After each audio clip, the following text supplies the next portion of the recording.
ای کوهستان، آسمان آبیت را می ستایم. وزش باد را که بر پیشانیم می نوازی دوست می دارم.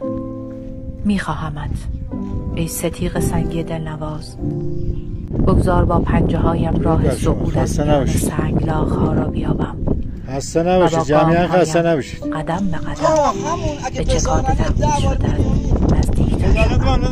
خسته نباشید. مرا از خود مران. بگذار با چشمانم از قله ها به کرانه های مخلص بچه های همدان و لختی در آن اوج لایتناهی بیالایم. میخواهم نفسهایم را با هوای پاکت درآمیزم و روح و جسمم را از عطر مزمرات بودن سیرم تمیزم.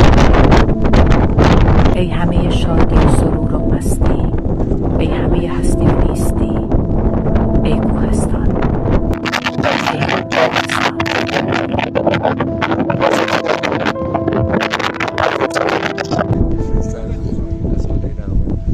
درود بر شما. درود.